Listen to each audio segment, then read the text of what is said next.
이 시간 함께 봉독할 하나님의 말씀은 마가복음 12장 28절로 33절의 말씀입니다. 우리 함께 한 목소리로 봉독하도록 하겠습니다. 율법학자들 가운데 한 사람이 다가와서 그들이 변론하는 것을 들었다. 그는 예수께서 그들에게 대답을 잘하시는 것을 보고서 예수께 물었다. 모든 계명 가운데에서 가장 으뜸되는 것은 어느 것입니까? 예수께서 대답하셨다. 첫째는 이것이다. 이스라엘아 들으라. 주곧 우리 하나님은 오직 한 분이시니 주님이시다. 내 마음을 다하고 내 목숨을 다하고 내 뜻을 다하고 내 힘을 다하여 주 너희 하나님을 사랑하여라. 둘째는 이것이다. 내 이웃을 내 몸같이 사랑하여라. 이 계명보다 더 큰 계명은 없다. 그러자 율법학자가 예수께 말하였다. 선생님, 옳은 말씀입니다. 하나님은 한 분이시요 그 밖에 다른 이는 없다고 하신 그 말씀은 옳습니다. 또 마음을 다하고 지혜를 다하고 힘을 다하여 하나님을 사랑하는 것과 이웃을 자기 몸과 같이 사랑하는 것이 모든 번제와 희생제보다 더 낫습니다. 아멘. 자, 오늘 봉독해드린 이 본문의 말씀을 중심으로 해서 사랑은 선택이 아니라 필수입니다. 이런 제목을 가지고 함께 말씀을 나누겠습니다. 한 남학생이 같은 반 여학생을 짝사랑한 지 100일째 되던 날, 이제는 더 이상 마음 조아리지 말고 솔직하게 사랑을 고백해라 라고 말하는 친구들의 말에 용기를 얻어서 편지를 쓰게 됩니다. 그리고 이 편지를 전해줄 기회를 엿보고 있는데 좀처럼 기회가 생기지 않아 그 편지는 주머니에서 이제 꾸깃꾸깃해졌습니다.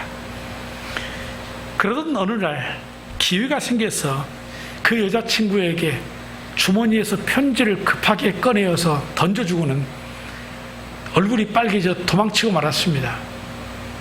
그런데 그 다음 날입니다. 여자친구에게서 만나자고 하는 연락이 왔습니다. 예쁘게 깨끗하게 옷도 차려입고 그 설레는 들뜬 마음을 가지고 약속의 장소로 나갔는데, 그때 그 여자친구가 남자친구에게 했던 말을 평생에 잊을 수가 없었다고 합니다. 그 여자친구가 남자친구에게 한 말은 이겁니다. 야, 친구야, 너 어제 나에게 왜 2,000원 던져주고 도망갔니? 잔잔한 미소를 머금게 하는 예쁜 유머이지요. 요즘도 이렇게 촌스럽고 순수하게 사랑을 고백하는 그런 친구들이 있는지 모르겠습니다. 하지만 이 시대가 사랑의 홍수로 넘쳐지고 있지만은 무엇인가 이 순수한 사랑이 그리워지는 그런 때에 우리가 살고 있지 않는가 생각해 봅니다. 요즘의 세상을 보면 유행가나 광고나 수많은 책들, 사랑의 홍수를 이루고 있지 않습니까? 그런데 우리는, 이 현대인들은 사랑에 목말라 하고 있다라는 것입니다. 사랑이란 단어는 너무나도 귀하고 아름다운 단어입니다. 그런데 우리가 그 사랑의 깊고 넓은 뜻을 생각하지 않고 사용하다 보니까 이런 사랑이 넘치는 시대이지만 갈증을 느끼는 거 아니겠습니까? 그리고 사람들은 자기는 사랑을 충분히 다 이해하고 알고 있다고 생각합니다. 그리고 자기식의 사랑을 합니다. 하지만 우리의 사랑이 진정한 사랑입니까? 그래서 오늘 주님께서는 이런 사랑의 문제에 대해서 이 본문의 말씀을 통해서 이것이 사랑의 정의다 라고 우리에게 말씀을 해주십니다. 오늘 본문의 배경을 보면 예수님께서 예루살렘에 입성하신 후에 당시에 이 종교의 지도자들이었던 바리새인과 사두개인들의 이 논쟁 속에 시험을 당하십니다. 앞에서 우리가 살펴보았던 납세의 문제도 마찬가지고 지난주에 살펴보았던 결혼의 문제도 마찬가지입니다. 그리고 오늘 이 본문의 말씀도 이어지는 논쟁입니다. 한 율법사가 나와서 뭐라고 묻습니까? 어느 계명이 더 큽니까? 라고 묻는 겁니다. 그런데 이들이 던진 질문은 하나같이 이런 유형의 특징을 가지고 있습니다. 어른들이 가끔은 어린 아이들에게 질문을 하잖아요. 너는 아빠가 좋니? 엄마가 좋니? 그러면 아이들이 지혜로워서 저는 엄마 아빠 다 좋아요 이렇게 말을 합니다. 그런데 짓궂게도 어른들이 아니 엄마 아빠 중에 하나만 선택하라고 강요를 하지요. 이렇게 몇 번 강요를 당하는 질문을 받다 보면 나중에는 아이들이 지혜가 생깁니다. 그래서 예를 들면 할머니나 삼촌들이 누가 좋니 물어보면 아이들이 누가 좋다고 말을 해야 할까요? 아빠가요. 그러면 외가댁 식구나 외삼촌이 너는 아빠 엄마 중에 누가 좋니 물어보면 뭐라고 대답할까요? 엄마가요. 하지만 이 아이의 본심은 언제나 똑같습니다. 엄마 아빠 모두가 좋아요. 그 마음인 것입니다. 그런데 그런 질문을 던진 사람들이 어떤 대답을 듣고 싶어 하는가를 알기에 아이들이 그렇게 답을 할 수밖에 없는 것이죠. 오늘 본문에도 이와 유사한 질문이 율법사에 의해서 던져지고 있습니다. 28절입니다. 율법학자들 가운데 한 사람이 다가와서 그들이 변론하는 것을 들었다. 그런 예수께서 그들에게 대답을 잘하시는 것을 보고서 예수께 물었다. 모든 계명 가운데서 가장 으뜸드는 것은 어느 것입니까? 가장 으뜸드는 것, 둘 중에 어느 것이, 이 많은 것 중에 어느 것이 가장 으뜸일까요? 매우 곤란한 질문이겠지요. 그런데 예수님께서 이 질문에 이렇게 대답하십니다. 29절과 31절입니다. 예수께서 대답하셨다. 첫째는 이것이다. 이스라엘아 들어라. 주곧 우리 하나님은 오직 한 분이신 주님이시다. 내 마음을 다하고 내 목숨을 다하고 내 뜻을 다하고 내 힘을 다하여 주 너희 하나님을 사랑하여라. 둘째는 이것이다. 내 이웃을 내 몸과 같이 사랑하여라. 이 계명보다 더 큰 계명은 없다. 그런데 마태복음 22장 40절에 보면 이 말씀 뒤에 한 구절의 말씀을 더 붙여서 말씀하십니다. 이 두 계명이 온 율법과 선지자의 강령이니라. 여기에서 이 두 계명이라고 하는 것은 이 온 율법이라고 하는 것은 구약을 말합니다. 그리고 강령이라고 하는 것은 으뜸드는 줄거리 그런 뜻입니다. 원 의미로는 매달려 있다 그런 뜻입니다. 그러니까 구약의 전체가 이 두 줄기에 매달려 있다라는 겁니다. 하나님을 사랑하고 이웃을 사랑하라고 하는 이 말씀에 매달려 있는 것이다. 이미 서론에서 말씀드렸듯이 결국은 율법에서 가장 중요한 것이 무엇이라는 얘기입니까? 우리의 신앙생활에서 가장 중요한 핵심이 무엇이라는 것입니까? 사랑이라는 것입니다. 신약성경 고린도전서 13장 1절로 3절의 말씀을 보아도 사랑이 없으면 우리가 가지고 있는 은사나 우리의 섬기는 봉사를 할지라도 그거 아무것도 아닌 꽝이라고 말합니다. 사랑이 없으면 꽝이다. 울리는 꽹과리 소리에 불과한 것이다 라고 말씀했습니다. 그러므로 우리가 신앙생활하면서 가장 우선적으로 해야 될 것이 무엇입니까? 하나님을 사랑하고 이웃을 사랑하는 것입니다. 그런데 우리 그리스도인들의 딜레마가 여기에 있습니다. 어떤 사람은 하나님은 사랑하는데 이웃을 사랑하는 것처럼 안 보여요. 또 어떤 사람은 이웃은 사랑하는 것처럼 보이는데 하나님을 사랑하는 것처럼 안 보여요. 반쪽짜리 사랑입니다. 하나님을 사랑하는데 이웃을 사랑하지 않을 수 없는 것입니다. 왜냐하면 하나님의 사랑과 이웃의 사랑은 서로 연결되어 있는 것입니다. 그런데도 실제로 우리의 삶에는 이런 일들이 자주 일어나고 있다는 것입니다. 우리는 서로 사랑하며 살아야 합니다. 이웃사랑은 하나님의 사랑에 근거한 것이고 하나님의 사랑은 이웃사랑의 열매로 나타나는 것이기 때문에 그렇습니다. 무엇보다도 우리가 서로 사랑하면 서로 행복해집니다. 우리가 이것을 가리켜서 메아리의 법칙이라고 혹은 거울의 법칙이라고 표현하기도 합니다. 메아리의 법칙이 무엇입니까? 산의 정상에 올라가 야호 외치면 메아리가 야호 하고 내게 응답을 해줍니다. 내가 누군가에게 사랑해 라고 한번 외쳐보십시오. 그 사람도 우리에게 메아리로 말할 겁니다. 나도 너를 사랑해. 그리고 거울의 법칙이 무엇이란 말입니까? 거울 앞에 선 자신의 모습을 보십시오. 내가 행복한 얼굴로 미소를 지으면 거울 속에 나도 행복한 얼굴로 미소를 짓고 나를 바라보는 겁니다. 그런데 내가 근심과 불행한 마음을 가지고 짜증난 얼굴로 거울을 보면 거울 속에 비친 내 모습도 동일하게 불행한 짜증난 얼굴의 모습인 것입니다.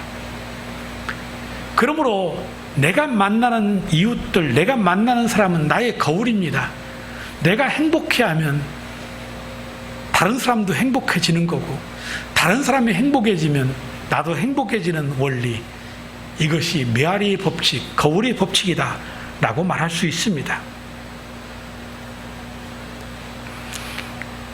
그러므로 우리 그리스도인들은 서로 사랑해야 합니다. 특별히 우리 예일교회 성도 여러분들은 서로 사랑하며 행복하게 살아가는 그런 축복이 있기를 주님의 이름으로 축복하여 드립니다. 하나님은 사랑이십니다. 그렇다면 오늘 주님께서 말씀하신 이 두 줄기, 이 두 가지의 계명, 이 사랑에 대해서 생각해 보겠습니다. 첫째는 하나님을 사랑하라는 것입니다. 29절로 30절 다시 봅니다. 예수께서 대답하셨다. 첫째는 이것이다. 이스라엘아 들어라. 주곧 우리 하나님은 오직 한 분이신 주님이시다. 내 마음을 다하고 내 목숨을 다하고 내 뜻을 다하고 내 힘을 다하여 주 너희 하나님을 사랑하여라. 하나님께서 우리 인간에게 주신 최고의 계명이 무엇입니까? 하나님을 사랑하여라. 하나님 사랑하라는 겁니다. 그런데 자신을 사랑하라고 한다든지 내 이웃을 사랑하라고 한다든지 이런 말을 들으면 이 말이 피부에 와닿는 말로 들려요. 그런데 여러분, 하나님을 사랑하라 이 말을 들으면 피부에 와닿습니까? 매우 추상적으로 들리지 않습니까? 보이지 않는데, 만질 수 없는데, 느낄 수 없는데 어떻게 내가 하나님을 사랑한다라는 거지? 어떻게 하는 것이 하나님을 사랑하는 거지? 교회에 가는 게 하나님 사랑하는 거구나. 내가 헌금 드리는 게 하나님 사랑하는 거구나.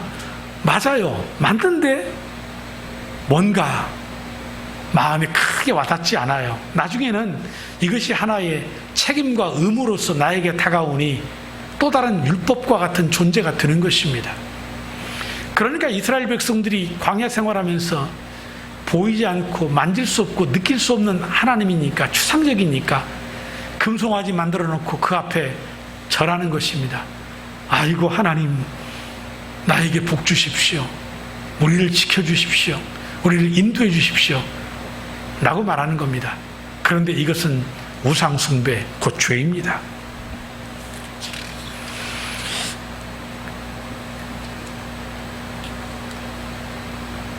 그러면 어떻게 하면 우리가 하나님을 사랑할 수 있겠습니까? 우리가 하나님을 사랑하기 위해서는 먼저 하나님께서 우리를 어떻게 사랑하셨는가를 깨달아야 합니다. 이 사랑은 우리 인간이 먼저 하나님을 사랑하는 것이 아닌 하나님이 우리를 먼저 사랑하신 사랑입니다. 그래서 요한일서 4장 10절에 이렇게 말씀했습니다. 사랑은 여기 있으니 곧 우리가 하나님을 사랑하는 것이 아니라 하나님께서 우리를 사랑하셔서 당신의 아들을 보내주시고 우리의 죄를 속하여 주시려고 속죄 제물이 되게 해주신 것입니다 라고 말했습니다. 사랑은 여기 있다. 이 말은 무슨 뜻입니까? 세상에 사랑이 없다는 얘기입니다. 오직 그 사랑의 진리가 이 안에 있다. 그 말을 하는 것입니다. 여러분, 사람은 영적인 존재이기 때문에 이 하나님과의 영적인 교제를 통해서만 우리 인간이 가지고 있는 이 사랑의 갈증의 문제를 해결할 수 있다는 것을 믿어야 합니다. 그래서 진정한 이 사랑을 채울 수 있는 곳이 예수 그리스도의 십자가의 그 사랑인 것입니다. 그래서 하나님께서 우리를 사랑하셔서 당신의 아들을 보내주시고 우리 죄를 속하여 주시려고 속죄 제물이 되게 하셨다라고 그렇게 말씀을 하고 있는 것입니다. 오직 십자가만이 우리가 원하는 진정한 사랑을 준다는 얘기입니다. 그렇기 때문에 우리가 하나님을 사랑한다 라고 말할 때 이 말이 추상적으로 들린다고 표현을 했는데, 그러면 이 하나님이 우리를 어떻게 사랑했는가를 깨달으면 이 추상적인 사랑이 실제적인 사랑이 되어 나도 하나님을 사랑할 수 있다라는 것이지요. 그것이 바로 예수 그리스도의 십자가의 사랑인 줄로 믿으시기를 바랍니다. 이런 설교를 하면 어떤 이들은 그렇게 말하기도 합니다. 내가 죄를 지은 것도 없는데 왜 예수님께서 십자가에 달리셔서 나 때문에 죽으셨다고 말합니까? 내가 언제 나의 죄를 대신해서 십자가에 죽어달라고 했습니까? 이렇게 말하는 사람들이 있습니다. 정말 있습니다. 이런 분들은 평소의 삶에서 다른 사람에 비해서 조금은 거룩하고 경건한 삶을 산 것 같습니다. 그 부분에 있어서 존중해 드릴 수 있고 인정해 드릴 수 있습니다. 당신은 나보다도 더 거룩한 사람 맞습니다. 나보다도 더 착하게 사는 사람 맞습니다. 참 내가 존경할 수 있습니다. 그렇다고 이 사람이 죄인이 아닙니까? 이 사람은 예수 그리스도가 필요하지 않은 사람입니까? 아닙니다. 이 사람에게도 예수 그리스도가 필요합니다. 이 사랑의 진리를 깨닫지 못하면 하나님의 나라에 갈 수가 없습니다. 바로 그 사람의 문제는 죄가 무엇인지를 모르는 것입니다. 죄가 무엇입니까? 우리가 생명의 삶에서 배웠던 것처럼 죄는 내 삶의 자리에 보좌에 하나님을 왕으로 모시지 아니하고 내가 왕이 되어 하나님의 뜻대로가 아닌 내 마음대로 내 뜻대로 살아가는 것이 바로 죄라고 하는 것입니다. 그래서 로마서 3장 23절은 이렇게 정의합니다. 모든 사람이 죄를 범하였음에 하나님의 영광에 이르지 못하더니 의인은 없나니 하나도 없습니다. 모든 사람이 다 하나님 앞에 죄인이라는 것입니다. 그러니까 이 하나님의 사랑을 받아들여야 합니다. 이 하나님의 사랑을 이해할 때, 이 하나님의 사랑의 깊이를 깨달을 때 우리가 하나님을 사랑할 수 있게 되는 것이죠. 그러므로 사랑하는 성도 여러분, 여러분들 하나님을 사랑하십니까? 그렇다면 먼저 하나님의 사랑을 깨닫고 우리를 죄에서 구원하신 그 하나님의 사랑에 감사하며 살아가시기를 바랍니다. 하나님은 우리를 사랑하셨습니다.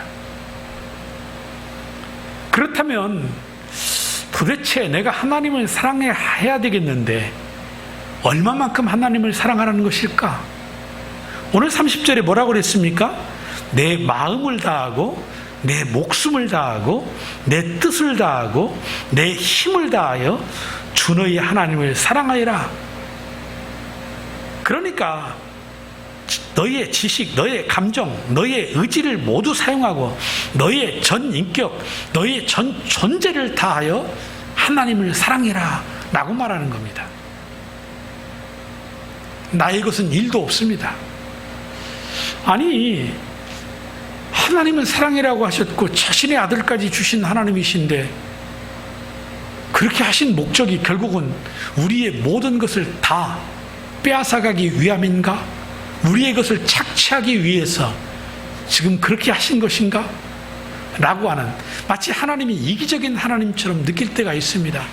그러니 이런 말씀을 들을 때 매우 부담스러워하는 것은 당연합니다. 부담스러우시지요? 여러분, 하나님을 정말 뜻을 다해서 마음을 다해서 정성을 다해서 여러분들의 전 인격, 전 삶을 다해서 심지어는 여러분들의 목숨을 다해서 하나님을 사랑하고 있습니까? 자신 없으시지요? 저도 참 자신 없습니다. 그러니까 부담스럽게 여겨지는 겁니다. 하지만 여러분, 늘 말씀드리지만 하나님이 우리에게 이렇게 요구하신 이유는 우리의 것을 빼앗거나 우리의 것을 착취하기 위해서 하신 것이 아니고 내가 너를 그렇게 사랑했기 때문이라는 것을 말씀하시는 겁니다. 그래서 하나밖에 없는 독생자 예수를 내가 너희를 위해서 세상에 보내어 너희의 죄를 대신해서 십자가에 달려 죽게 했다. 이것이 하나님이 우리에게 보여주신 사랑이세요. 하나님은 우리를 사랑하시되 자신의 전부를 주심같이 사랑하신 분이십니다.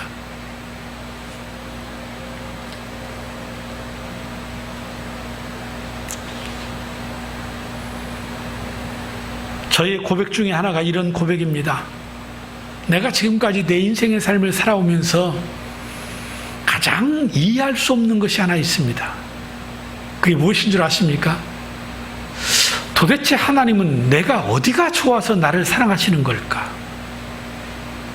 나는 내 자신을 알아요.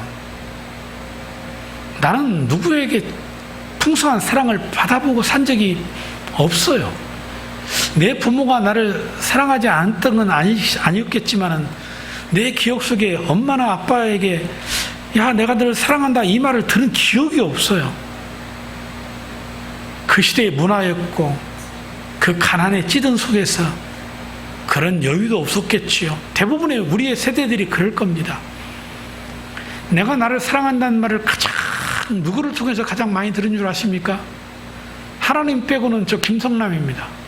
그리고 우리 딸, 우리 자식들이죠. 굉장히 어색한 단어가 나에게는 이 사랑이라는 말이었어요. 그런데 성경은 끊임없이 내가 기도할 때마다 말씀을 읽을 때마다 내 가슴 속에 들려주는 그 소리는 하나님의 소리입니다. 태규야, 내가 너를 사랑한다. 내가 너를 사랑한다 했습니다. 내가 다 이해하지 못하고 그 사랑을 다 깨닫지 못하지만 내가 무엇이 간데 나를 구원하셔서 나를 삼아주시고 나를 주의 종 삼아주셨나. 정말 다 이해할 수 없습니다. 그것이 사랑의 힘이 아니겠습니까? 사랑만이 가능하게 하는 것입니다. 그래서 이 생각의 깨달음을 나만 갖는 게 아니고 이미 우리의 믿음의 선조들 가운데 우리가 잘 아는 성 어거스틴, 이 어거스틴이라는 사람은 이렇게 고백을 했습니다. 이상하다. 하나님이 나를 사랑하시다니. 내가 이해할 수 없는 이 세상에서 가장 놀라운 신비는 하나님이 나를 사랑한다는 사실이다. 그리고 나를 사랑하시되 마치 사랑할 사람이 나밖에 없는 것처럼 나를 사랑하신다. 내가 이 지구상에 살고 있는 유일한 생존자라고 할지라도 그분은 여전히 나 하나를 위해서라도 기쁘게 십자가에 달려 돌아갔을 것이다. 이상하다. 하나님이 나를 사랑하시다니. 여러분들은 어떻습니까? 하나님이 여러분들을 사랑하신다는 그 사실이 당연한 것으로 받아들여지십니까? 당연하지요. 나 같은 사람 사랑하지 않으면 누구를 사랑한다는 말입니까? 그런 생각이 드십니까? 사랑하는 성도 여러분, 하나님은 사랑이십니다. 우리를 사랑하신 분이십니다. 자신을 내어주심 같이 우리를 사랑하신 사람들입니다. 그러므로 우리에게 말씀하십니다. 너도 나를 네 마음 다해서, 네 뜻 다해서, 네 정성 다해서 너의 목숨까지라도 바쳐서 나를 사랑할 수 없겠니? 내가 네 것이 탐이 나서 그러는 게 아니야. 너하고 나하고 그런 사랑의 관계, 그런 미련의 관계, 그런 사랑하고 싶은 거야. 내가 너를 사랑한 것과 같이 너도 너의 전부를 나에게 주어서 나를 사랑하면 안 되겠니? 오늘 우리 사랑하는 성도 여러분들, 이 하나님의 사랑을 알고 마음 다하고 목숨 다하고 뜻 다하고 힘을 다하여 하나님을 사랑하시기를 주님의 이름으로 축복합니다. 하나님은 사랑이십니다. 그리고 두 번째, 이웃을 사랑하라는 것입니다. 31절입니다. 둘째는 이것이다. 내 이웃을 내 몸같이 사랑하여라. 이 계명보다 더 큰 계명은 없다.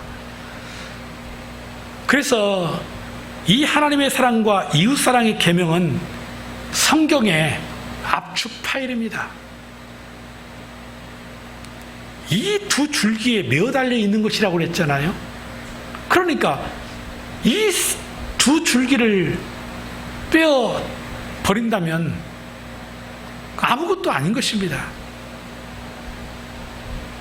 그러므로 하나님 사랑과 이웃 사랑의 주제는 둘이 아니고 언제나 하나입니다.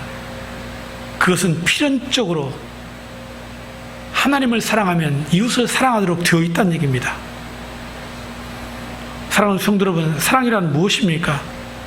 이 사랑의 깊은 뜻을 생각해 보면 얼마나 우리가 이 감정적인지 모릅니다. 내 마음에 누군가를 향하여 이 감정이 움직이면 친밀해지고 사랑을 고백하게 되어 있어요. 사랑하지 말라고 해도 사랑이 가는 어떤 대상이 있습니다. 그러나 진정한 사랑은 이렇게 사랑할 만한 사람을 사랑하는 것이 아닙니다.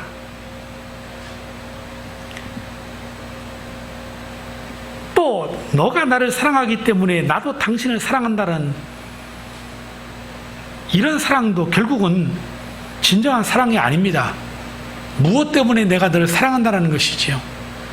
네가 돈이 많으니까 내가 너를 사랑할 수 있어. 네가 어떤 권력이 있으니까 내가 너를 사랑할 수 있어. 하지만 그것들이 사라지면 결국은 사랑에서 멀어집니다. 다 조건부 사랑입니다. 무엇 때문에 사랑하는 겁니다.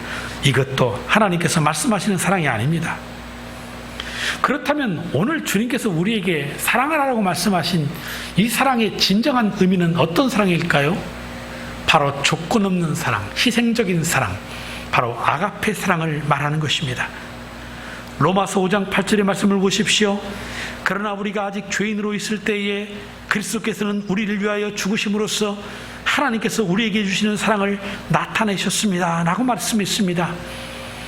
죄인임에도 불구하고, 흠이 많음에도 불구하고, 그럼에도 불구하고 나를 사랑하셨다. 그러니까 우리가 이웃을 사랑할 때에도 이렇게 사랑하라는 겁니다. 조건 없이 아가페적인 사랑, 희생적인 사랑을 하라고 그렇게 말씀을 하시는 것이죠. 그래서 사랑에는 감정이 앞서면 안 됩니다. 의지가 따라야 됩니다. 그런데 우리는 대부분 사랑을 하고 신앙생활을 할 때에 감정을 앞에 세웁니다. 내 감정이 움직이면 뭔가 하려고 하고, 내 감정이 움직이지 않으면 하려고 하지 않아요. 그러니까 변화가 일어나지 않는 거예요. 그러니까 사랑할 수 없는 거예요. 그런데 하나님께서는 감정이 아닌 우리에게 의지를 앞세우라고 말씀하시는 겁니다. 하나님의 말씀이니까. 그래서 우리가 정말 내 감정은 하기가 싫어요. 그렇게 하기 싫어요. 용서하기 싫어요. 정말 미워요. 그런데 하나님이 사랑하래요. 그러니까 의지를 앞세워서 하기 싫지만 하나님의 말씀이니까 해야지. 의지를 앞세워 사랑하니까 내 감정이 변화가 일어나요. 이 감정을 하나님이 만져주시는 거죠. 그러니까 사랑이 되는 겁니다. 그래서 에릭 프롬이라고 하는 사람이 사랑의 기술이라는 책을 썼는데 거기에서 이 에릭 프롬은 이런 얘기를 했습니다. 사랑은 즐겁게 빠져들기만 하는 감정이 아니다. 사랑은 지식과 노력이 요구되는 기술이다 그랬어요. 사랑은 감정이 아니고 기술이라는 겁니다. 이 기술은 의지입니다. 내가 저 사람을 어떻게 사랑해야 될까? 생각하고 고민하고, 내가 하는 사랑이 그 사람에게 짐이 되지 아니하고 내가 하는 작은 사랑일지라도 그 사람이 행복해지고 그 사람의 얼굴을 웃게 만들 수 있다면 어떻게 하면 될까? 기술이라는 겁니다.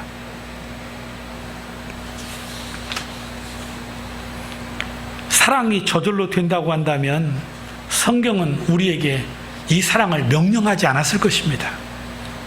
사랑은 노력이고 기술을 익히는 것이라는 얘기입니다. 그래서 에릭 프롬은 이런 얘기를 했어요. 특히 관심과 존경, 이해, 책임, 섬김의 기술을 익혀야 된다. 반면에 무관심, 무시, 오해, 무책임, 그저 받는 것은 배우지 않아도 잘 할 수 있다. 사랑은 못해도 미워하고 시기하는 것은 너무나 잘한다. 그런 말을 하면서 따라서 우리는 사랑의 기술을 배워야 된다. 사랑의 기술을 배워야 된다. 매우 공감되는 부분이에요. 여러분, 여러분들의 마음이 감정이 움직여서 결혼했지요. 그런데 그 감정이 몇 달 가던가요? 몇 년 가던가요? 나중에는 이 감정이 지속되어 사는 것입니까? 아니면 내가 감정으로 인해서 사랑해서 결혼했지만 살아가는 것은 의지, 내가 사랑하려고 하는 의지로 살아가는 것입니까? 저는, 여러분들은 어떻게 생각하는지 모르겠지만 저는 의지라고 생각해요. 이해하고 바라고 견디며. 왜? 사랑이 있기 때문에, 사랑하니까.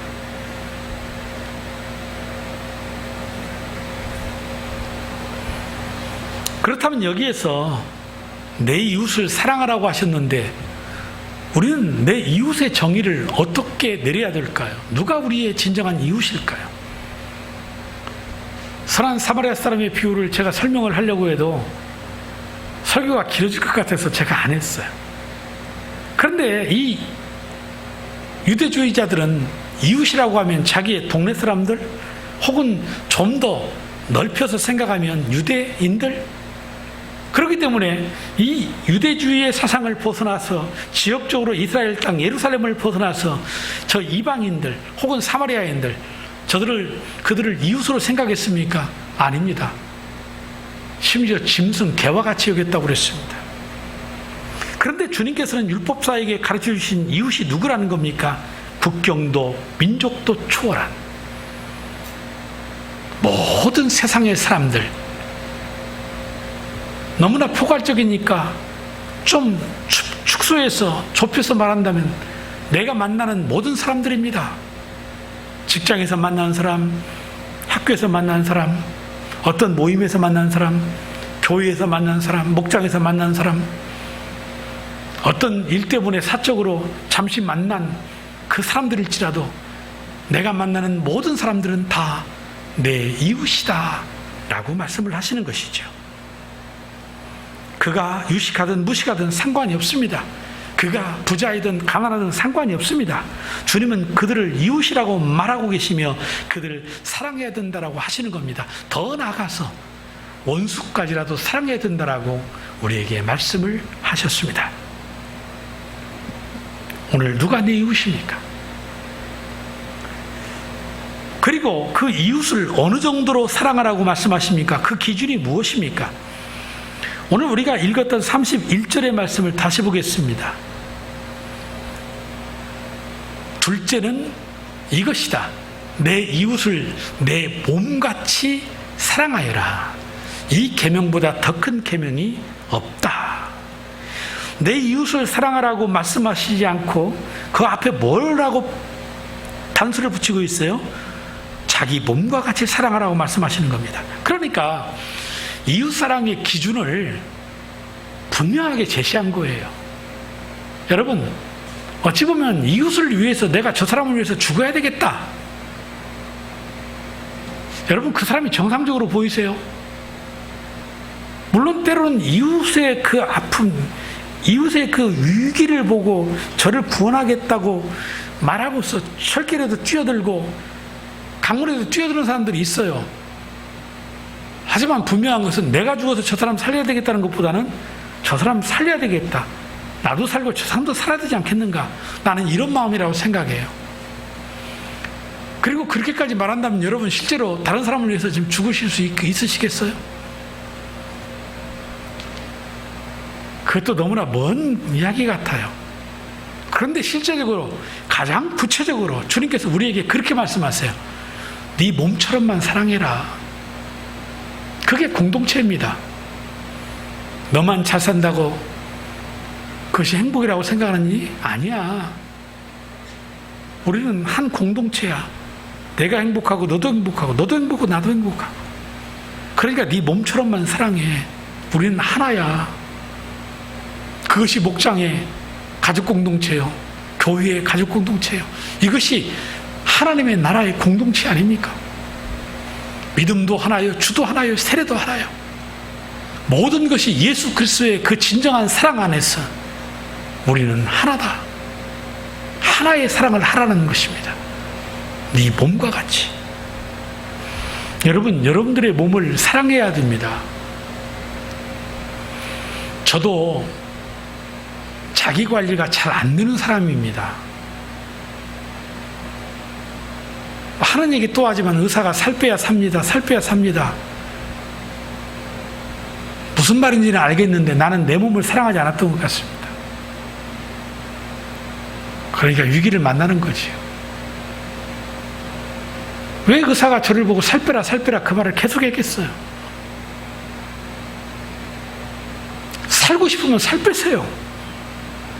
근데도 알아는 듣겠는데 이게 안 되는 거예요. 왜 그래요? 어찌 보면 내가 나를 사랑하지 않는 거지요. 근데 이제서 깨닫는 거지요. 이제서 살겠다고 이러고 다니는 거죠. 열심히 다니는 거죠. 70kg 넘으면 나 죽는다 이 생각 가지고 열심히 노력하는 거죠. 이제서 때늦은 후회를 하면 내가 나를 사랑하는 모습 같아요. 참 씁쓸해요. 내가 내 자신에게서. 여러분 자신을 사랑하시기 바랍니다. 얼마나 우리가 사랑합니까? 우리 자신을. 소극적으로 생각하면 뭐 좀 잘못해도 항상 나는 내 자신에 대해서 너그럽습니다. 얼마나 내 자신에 대해서 이해가 많은지 모릅니다. 나 자신을 용서하는데 그리 긴 시간 걸리지 않습니다. 순간이요, 찰나입니다. 또 더 나아가서 적극적으로 생각하면 배고프다면 먹을 것 주고, 목마르다면 물 마시게 하고, 춥다고 그러면 옷 입혀주고. 여러분, 얼마나 우리가 우리 자신을 사랑하는지 몰라요. 조금만 더워보세요. 선풍기 틀고 에어컨 틀고. 우리 자신을 위해서는 얼마나 많은 물질과 시간을 투자하는지 모릅니다. 오늘 주님은 네 자신을 이렇게 사랑하는 것처럼 네 이웃도 그렇게 사랑해야 된다. 왜냐하면 네 이웃이 잘 되는 것이 너가 잘 되는 거고, 네 이웃이 행복한 것이 너를 행복하게 만드는 거다.